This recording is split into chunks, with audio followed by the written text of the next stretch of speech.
हाँ जी, क्या हाल है?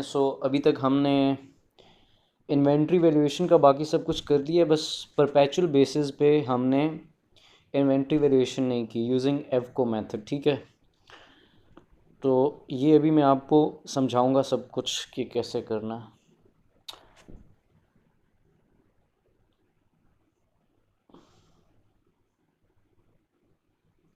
सो चलो करते हैं।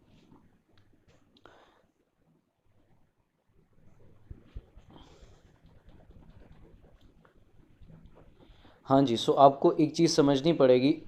एक चार्ट आपको बनवा रहा हूँ सवाल करवाने से पहले, ठीक है, ताकि सब कुछ समराइज हो जाए, बिकॉज आई फील लाइक कि थोड़ा सा ना कंफ्यूजिंग है। अच्छा, इन्वेंट्री वैल्यूएशन के ना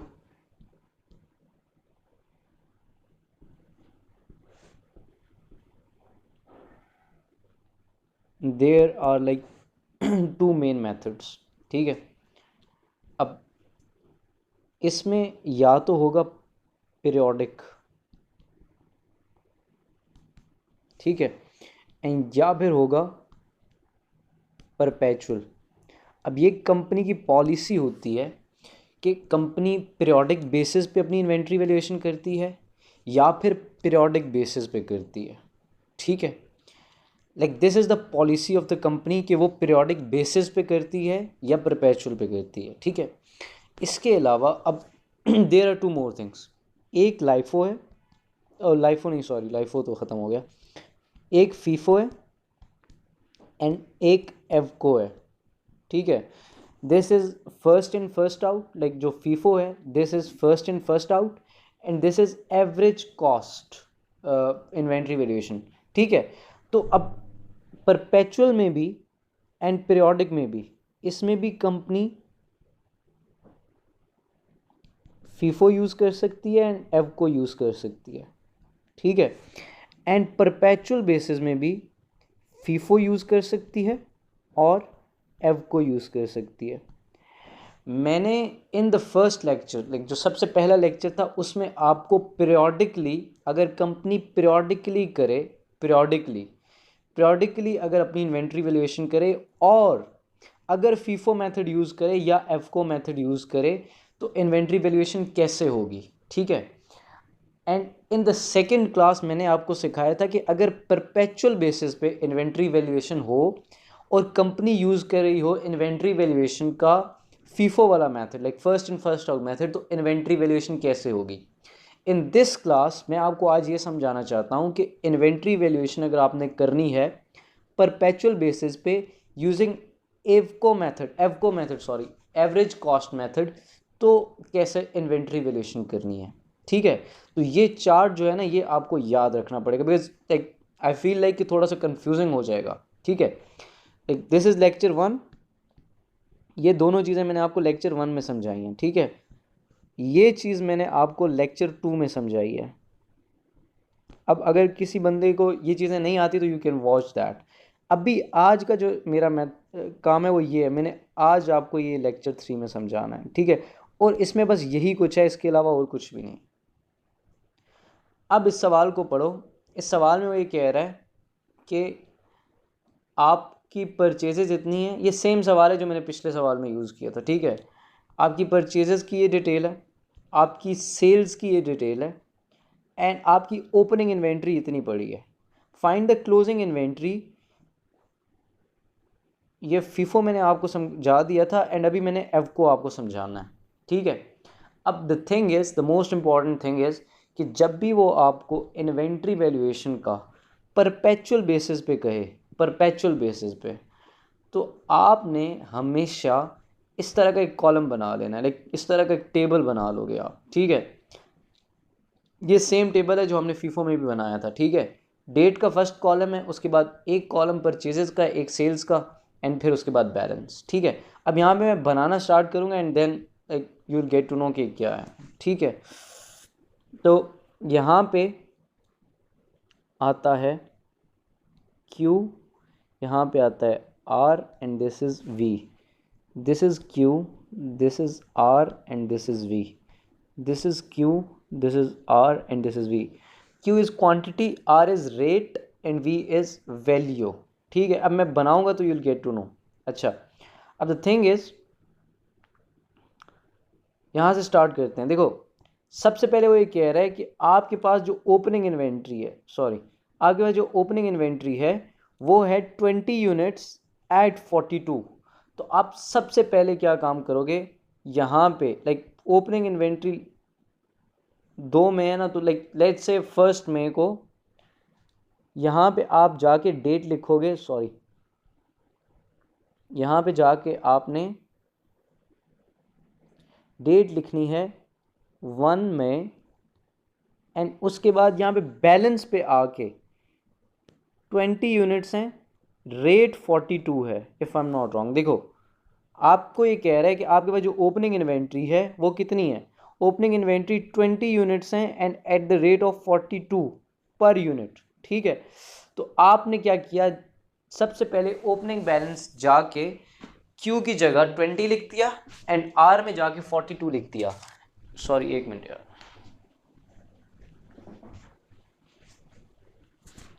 हाँ जी। सो अब इसकी वैल्यू आप 20 को अगर 42 से मल्टीप्लाई करोगे तो you will get to know कि आपकी वैल्यू कितनी आती है इसकी। ठीक है, 840 बनता है यहाँ पे। ठीक है, अब इसके बाद आगे अब आपने देखना है 5 मई को। अब नेक्स्ट आपने देखना है कि पहले आपने सेल किए या परचेजेस किए हैं। 2 मई को ही आपने परचेजेस भी किए हैं और सेल्स भी आपकी 2 मई को ही हैं। अब एक अजम्पशन मैंने आपको जब आपको फीफो करवा रहा था तो तब भी बताई थी कि जब भी आपकी एक सेम डेट पे दोनों चीज़ें एक साथ हों, अनटिल एंड अनलेस आपको साथ टाइम भी बताया हो, तो अगर आपको टाइम नहीं बताया, सेम डेट्स हैं सिर्फ, तो आपने ये एस्यूम करना है, ये लाइक एक अंडरस्टैंडेबल एजम्पशन है इसमें, कि आपने परचेजेस पहले लिखनी है। ठीक है, तो परचेजेस आपने की हैं 20 यूनिट्स एट 45। ठीक है, तो आप जाके यहाँ पे डेट की जगह लिखोगे 2 मई, परचेजेस के कॉलम में this is the first column is of purchases, यहाँ पे आप देख सकते हो, देख रहे हो परचेजेस। तो परचेजेस में जाके quantity is 20 eight the rate of 45। ठीक है, और इसकी अगर आप वैल्यू निकालना चाहो तो 20 मल्टीप्लाई बाय 45 करोगे तो इसकी वैल्यू आती है 900। ये तो सेम है। अब यहाँ पे क्यू की जगह क्या लिखोगे, अब जब first in first out method था तो उसमें मैंने आपको बताया था कि बैलेंस में आपने सबसे पहले फर्स्ट इन फर्स्ट आउट की बात कर रहा हूँ, बैलेंस में आपने सबसे पहले पिछला बैलेंस पुराना कॉपी कर लेना है 20 42 840 एंड देन आपने 20 45 900 इन दैट। इसका ये मतलब है कि एट दिस टाइम आपके पास 20 यूनिट्स वो पड़े हुए हैं जो 42 के हैं, जिनकी वैल्यू 840 बनती है, एंड 20 यूनिट्स 45 वाले हैं जिनकी वैल्यू 900 बनती है। तो ये आपका बैलेंस है। ठीक है, ये था फर्स्ट इन फर्स्ट आउट में, but because this is average तो यहाँ पे आप ये नहीं कर सकते, यहाँ पे आपको एवरेज ही लिखनी होगी। तो यहाँ पे मैं आपको बताता हूँ एवरेज कैसे लिखोगे। अगर एवको मेथड हो तो आप क्या करोगे, क्वांटिटी कितनी होगी आपकी इन टोटल, 20 प्लस 20, 20 पिछले वाले एंड 20 जो अभी खरीदे हैं, तो इन टोटल आपकी क्वांटिटी होगी 40। यहाँ पे 40 लिख दो क्यू में जाके। वैल्यू कितनी बनती है आपकी, 840 पिछले वाले की वैल्यू बनती है, 840 ये है एंड 900 अभी ख़रीदा है। तो अगर 840 को एंड 900 को आप ऐड करो तो यू विल गेट 1740। ठीक है, 1740। अब इस 1740 को डिवाइडेड बाय 40 करोगे ना तो आपको एवरेज प्राइस आ जाएगी 43.5। ये जो तरीका है ये आपने एग्जैक्ट इस तरीके से ही फॉलो करना है। ठीक है, एग्जैक्ट इसी तरीके से, जिस तरीके से मैं आपको बता रहा हूँ इसी तरीके से अगर आप फॉलो करोगे तो आपसे कभी भी गलती नहीं होगी। ठीक है, तो अब किया मैंने क्या है मैं आपको समझा देता हूँ, एंड उसके बाद मैं नेक्स्ट ट्रांजैक्शन जब पास करूँगा तो तब भी आपको समझ आ जाएगी। मैंने ये किया है कि मैंने लाइक मेरे पास सबसे पहले बैलेंस यहाँ पे लिख दिया, सबसे पहले मैंने यहाँ पे आके बैलेंस लिख दिया, उसके बाद मैंने ये ट्रांजैक्शन पास की परचेजेस में।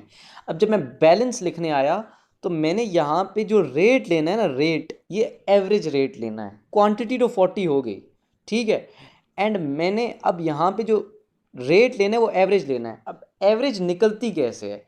एवरेज निकलेगी, मैं 20 मल्टीप्लाई बाई 42 जो कि 840 बनता है, इसमें ऐड करूं ये 900, ठीक है, इन दोनों को ऐड करूं और उसको डिवाइड कर दूं 40 पे, तो मुझे पता चल जाएगा एवरेज रेट क्या आया है।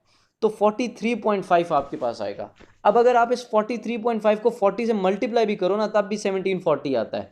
तो इसके लिए जो बेस्ट तरीका मैंने आपको बताया, आप वैल्यू में जाके वैल्यू पहले लिख लो और उसको क्वांटिटी पे डिवाइड कर दो, तो आगे आपके पास रेट आ जाए। 840 में ऐड करो 900 को, एंड देन उसके बाद 1740 करो। अब उसके बाद आपने in the next transaction sales की हैं 2 मई को 30 यूनिट्स, ये देख रहे हो 30 यूनिट्स। अब करना आपने ये है कि डेट आपकी क्या है, डेट आपकी सेम है, लाइक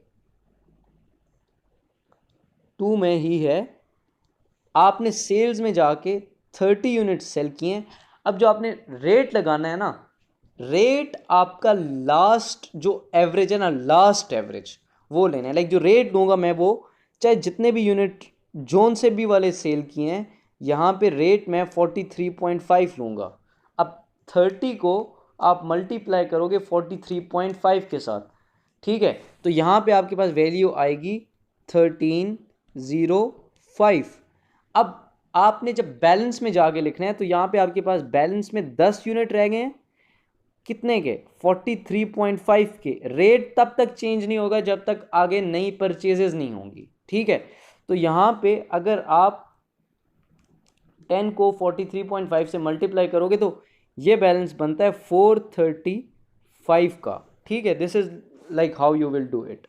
अब मैंने यहाँ पे फर्स्ट इन फर्स्ट आउट में ये होता था कि आपने पहले जो सबसे पहले खरीदे हैं वो बेचने हैं, फिर बाद में बेचने हैं, इररिस्पेक्टिव ऑफ जो भी बेचे हैं, जितने भी यूनिट बेचे हैं, आपने वो क्वांटिटी लिख लेनी है, एंड उसके बाद आपने रेट वही लेना है जो आपका लीस्ट लास्ट एवरेज रेट है 43.5, ठीक है।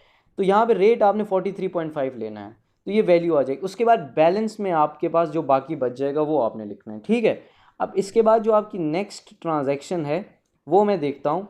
उसके बाद 5 मई को परचेजेस हैं, ये देख रहे हो 5 मई की ये ट्रांजैक्शन है, एंड सेल्स आपकी 6 मई को है। अब 5 मई को आपने 30 यूनिट्स खरीदे हैं 47 के। तो आप परचेजेस में जाओगे, यहाँ पे आप लिखोगे 5 मई, ठीक है। 5 मई में आपने 30 यूनिट्स खरीदे हैं 47 के, ठीक है। तो आप क्यू में लिखो 30, रेट 47 है। अब 30 को 47 से मल्टीप्लाई करो, 30 multiply by 47, it will give you 1410। अब बैलेंस क्या लिखोगे? बैलेंस आपके पास क्या है? 10 यूनिट्स पिछले हैं एंड 30 यूनिट्स ये हैं, तो टोटल क्वांटिटी कितनी आएगी? 40 यूनिट्स आपके पास हैं, ठीक है। अब आपने सबसे पहले क्या काम करना है, 435 जो आपका पिछला बैलेंस है ना, इसको ऐड कर दो। 435 में आप ऐड करो 1410, तो 1845 आएगा, ठीक है।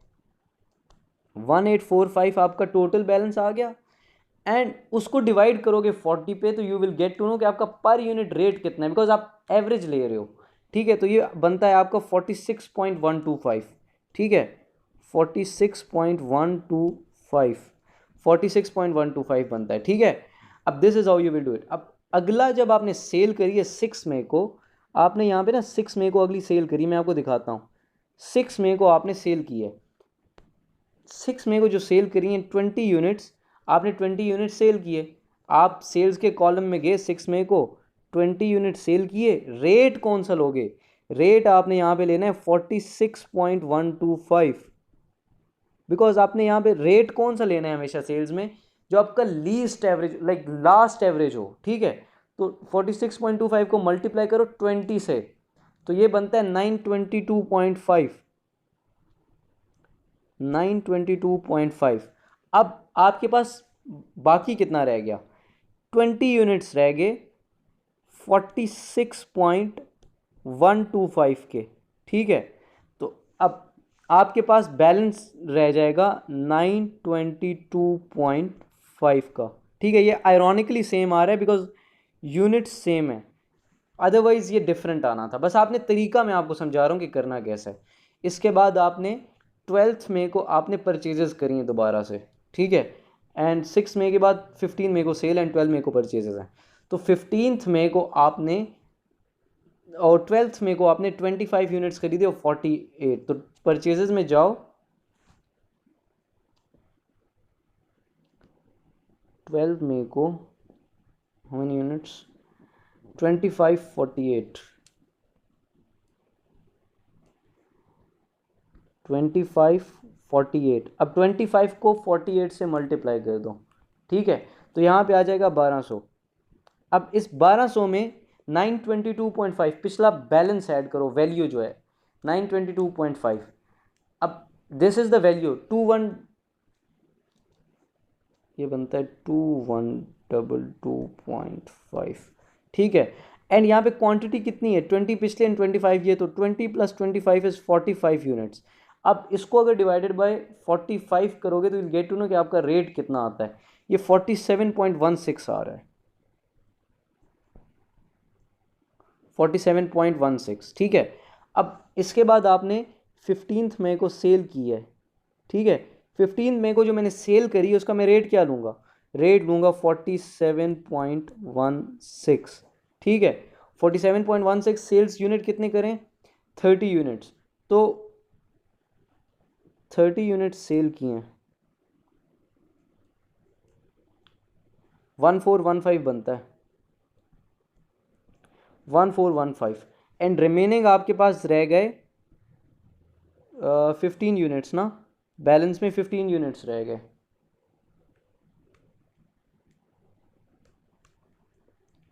तो आपके पास at the rate of 47.16 and यहाँ पे आता है 707.5। अच्छा, 15 मई के बाद आगे आपकी 15 के बाद 19 को आपने 20 यूनिट्स खरीदे हैं, 20 × 48, ठीक है।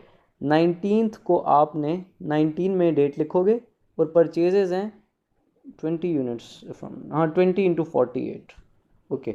सो यहाँ पे आप आओ 20 × 48, ठीक है।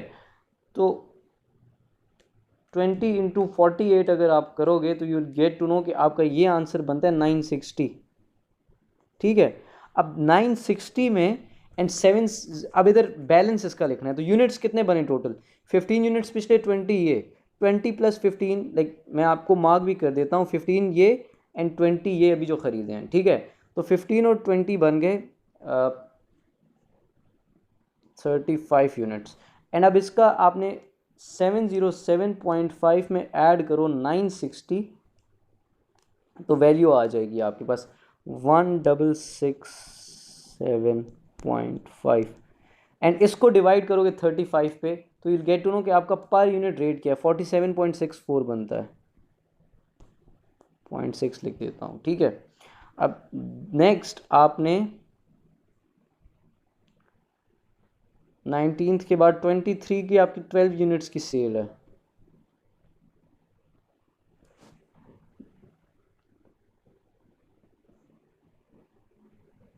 ट्वेल्व यूनिट्स आपने सेल किए हैं एट 47.6। एंड अब अगर इसको आप मल्टीप्लाई करोगे ना 12 से तो यू गेट टू नो कि इसका आंसर बनता है 571.7। अब 571.7 में ऐड करो 1667.5, तो आपके पास यहाँ पे आएगा 2239.2। अब क्यू कितना बन गया, 35 यूनिट्स पिछले एंड 12 यूनिट्स अभी सेल कर दिए, तो इन टोटल आपके पास जो लाइक 35 में से 12 गए, सॉरी आई थॉट आपने परचेज किया, सॉरी सॉरी सॉरी सॉरी, अच्छा 35 में से 12 गए तो आपके पास यूनिट्स कितने बच गए।